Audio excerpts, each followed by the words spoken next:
Chapter 3, Section 2, Graphing Linear Equations in Two Variables. In this section, we want to be able to graph linear equations by plotting ordered pairs. We want to be able to find the intercepts to help us with graphing ordered pairs. We want to graph linear equations in the form ax plus by equals 0, which are kind of the unusual cases. Those are the ones that go through the origin. We want to graph linear equations that are in the form y equals b or x equals a, which are horizontal and vertical lines. And we want to use a linear equation to model data. Now, the linear equation to model data that's listed in this section is more of the type of a problem that you might need, let's say, the use of a graphing calculator. So I'm not going to worry about the specific types that are in this particular section, but we will be getting to that very soon, because that's a key idea, is to use linear equations to represent a real-life application. So each linear equation in two variables has infinitely many solutions, which we write as ordered pairs x, y. Now, linear equations in one variable, most of them have just a single answer. But with two variables, we're going to have infinitely many solutions, and we're going to write them out as ordered pairs. Now, since there's infinitely many, we can't list them all. So what we're going to do is we're going to use the idea that we can graph the ordered pairs as points on the Cartesian plane, or on the coordinate axes. Now, the good news is when you have infinitely many solutions, we can't, and we can't graph infinitely many points one at a time. As it turns out, because there are solutions to the same linear equation, the points line up or become collinear. They're all on the same line. Therefore, we can represent the entire solution set by graphing the line that contains these points. And we don't have to graph a lot of points, a minimum of 2. I usually like to graph a third one, but a minimum of 2, and because 2 points do determine a line. So every point on the line has an ordered pair that's a solution to the equation, the linear equation in two variables. Every solution to the linear equation in two variables can be represented and corresponds to a point that turns out to be on the line. You have this one-to-one correspondence there. So the graph of any linear equation in two variables is a straight line. And now, let's try an example. I want to graph the solution set to the equation 2x minus 3y equals 12. Now, they won't say graph the solution set of the equation 2x minus 3y equals 12. They'll just say graph 2x minus 3y equals 12. But remember, the graph is representative of all the ordered pairs that are solutions. So it's just a graphical way, if that's a word, a graphical way of representing the entire solution set. And as I say here in my solution, because I have this solution written out for this first example, we need a minimum of 2 points. Now, 2 points, as long as you're sure of the 2 points that you have, this is going to be enough to graph the line. I always suggest to students maybe graph a third one, just in case you make a mistake with the first two, one of the first two. Because if you graph 3 points and they're not all on the same line, you know that somewhere there's a mistake, and you can kind of go back and check your work. Whereas you've just graphed 2 points, and you got to make sure that you've done it right, because without the third point to check it, you could have a wrong answer. So be careful. Now, the points that I like to find when I'm graphing linear equations in two variables are called the intercepts. We have the x-intercept, we have the y-intercept. Because we draw a line, unless it's vertical or horizontal, the line is going to cross both the x and the y-axis. The point where it crosses the x-axis is called the x-intercept, and the y-coordinate of that ordered pair is 0. The point where the line crosses the y-axis is called the y-intercept, and the x-coordinate of that point, that ordered pair, is 0. So we use that to find the intercepts. So here's an example. Here's my equation. I'm going to try to find the x-intercept. The x-intercept is when y is 0. So I plug 0 in for y right there. You see how I have it plugged in. And of course, 3 times 0 is 0, so I just get 2x equals 12, I get x equals 6. So when y is 0, x is 6, so I write it as an ordered pair. Now, I have a lot of students that when they say, what's the x-intercept, they'll just say 6. but it's not just 6. I know some books do denote it that way, but it is a point, and therefore it has an ordered pair, and it would be written out as an ordered pair if you want to have it, correct. So we're going to write the ordered pair 6, 0. Now, I'm going to finish this problem by finding the y-intercept. To find the x-intercept, I made y equal to 0. To find the y-intercept, I make x equal to 0. So I plug 0 in for x. Now remember, the original equation was 2x minus 3y equals 12. So if I plug 0 in for x there, I get 2 times 0 minus 3y equals 12. This, of course, is 0, so I get negative 3y equals 12. Divide both sides by negative 3. I didn't show the work there, but I divided both sides by negative 3, and I have y as negative 4. So I have x is 0, and y is negative 4. So I write my ordered pair that way, 0, negative 4. This is called the y-intercept. It's going to be on the y-axis.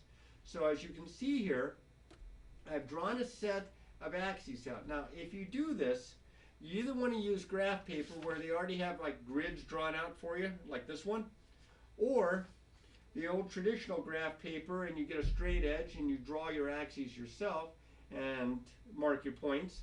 But I do want you to always set a scale. What I mean by setting a scale is tell me what at least the first tick mark is worth on the x-axis and on the y-axis. I went ahead and I put all the numbers down, but you don't need to do that. As long as you know that each one of the tick marks on the x-axis is worth so much, like if it's worth 1, then you can count, and the same thing with the y-axis. So now I'm going to graph the two ordered pairs. Remember, I had the x-intercept, which was 6, 0, so 6, 0 is way over here. Then I had the y-intercept, that's where my line crosses the y-axis, and that was at 0, negative 4. So that's down here. We practiced graphing points in the last section. So now I just take my straight edge, I line them up best I can here, and I draw the line. Now draw the line big enough so that I can see it. I get students, they'll put a line like this, kind of a deal. Big old set of axes, little bitty line there. I know the arrows mean to go on forever, but you want to make sure that your line is big enough so that I can determine if you're on the right track here or if you're just guessing. All right, so that's how I graphed it. Now there are infinitely many points on this line. We have two of them. We have 0, negative 4, and we had 6, 0. That's this guy, 6, 0, 0, negative 4. Those are only two of the solutions. Every other point on this line, it has an ordered pair, and every one of those ordered pairs is the solution to this equation. So there are infinitely many answers, and we've represented that graphically by drawing this line. So we'll do another one here. This next one, y equals 2x plus 6. Now y equals 2x plus 6, I'm going to find, just like I did in the last one, I'm going to find my intercept. So I'm going to find my x-intercept. To find the x-intercept, you make y equal to 0. So let me go back to here. Y equals negative 2x plus 6. I'm going to make y equal to 0. And then I'm going to solve for x. So I'm going to subtract 6 from both sides. And I get negative 6 equals negative 2x, because these are going to cancel out.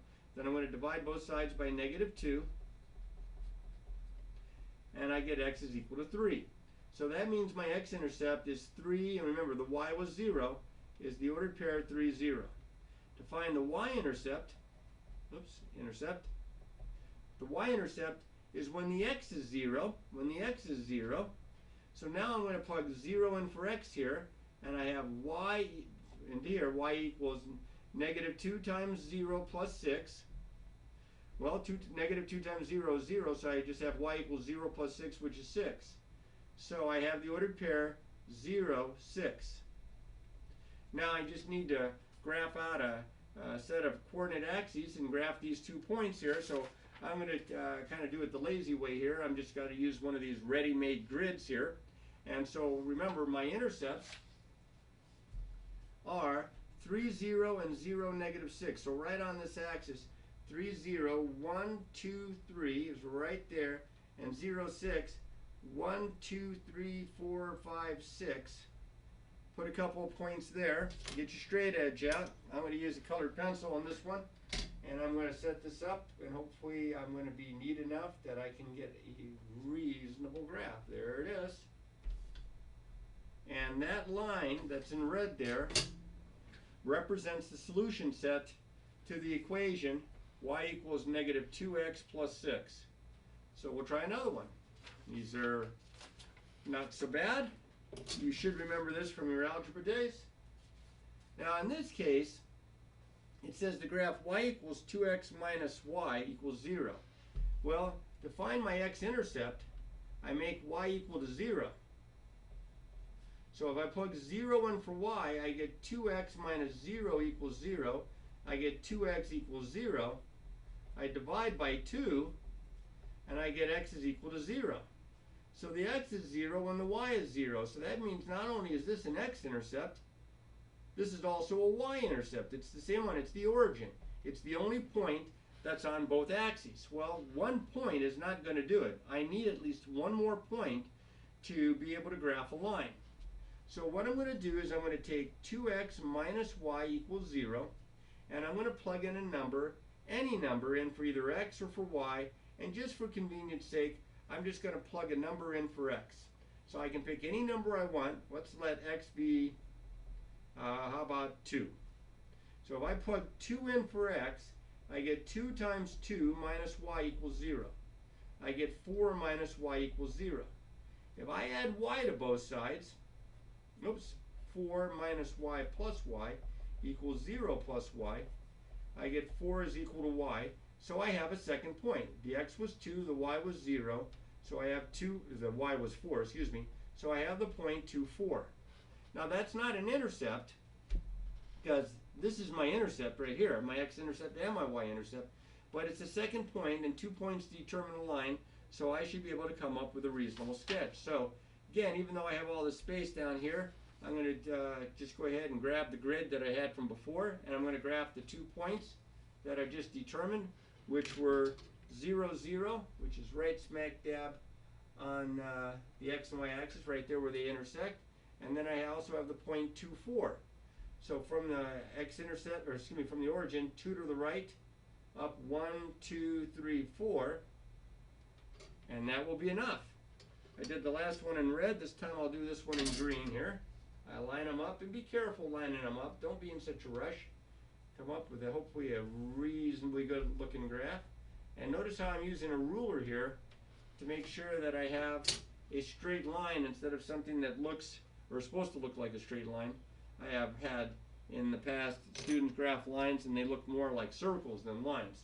So use a straight edge to help yourself out there, and that's the answer for that one. Now that one was a little different because the x-intercept and the y-intercept were the same point, so I had to find a second point. Now there are 2 special cases when you're graphing lines, when the equation only has one variable. Now you may be thinking, well, if it only has one variable, then we graph on a number line. No, we're still considering these as linear equations in 2 variables. It's just that one of the variables, because the coefficient is 0, kind of drops out. So we're going to have one of 2 cases. We're either going to have x equals a number, or we're going to have y equals a number. Now, if x equals a number, that means no matter what y is, x is that number. So I'm actually going to use a little t-chart. I call it a t-chart because it kind of looks like the letter T.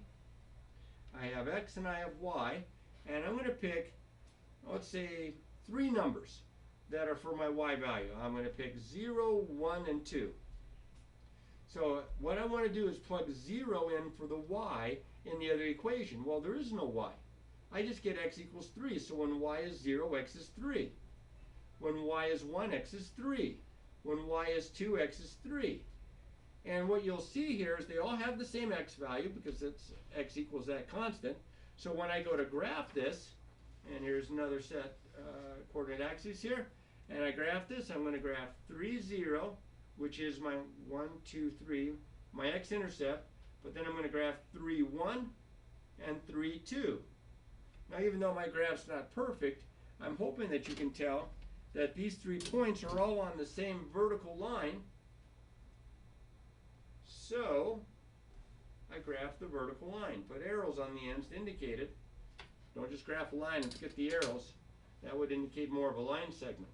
So notice here what happens. Special case. The x equals just a constant like h, and x equals 3 is the example that I did, turned out to be a vertical line. x equals a number. I would memorize that. And hand in hand with x equals a number is y equals a number. When y equals a number, it means no matter what my x value is, my y value is always that number. My y value is always that constant. Okay, so like if I pick for some x's, say 0, 1, and 2, just some simple ones, and I plug 0 in for x into the equation, well, there is no x to the equation, but it does tell me y is negative 2. If x is 1, y is negative 2. If x is 2, y is negative 2. So I have these 3 points, and they all have the same y value. It's because that's the way the equation is. It's a special case. It just tells you what y is equal to. So now, I come over to here to graph this. Hopefully you can still see this. I think you can. I'm going to graph these 3 points. So 0, negative 2, that would be right here. 1, negative 2, that would be right here. And 2, negative 2.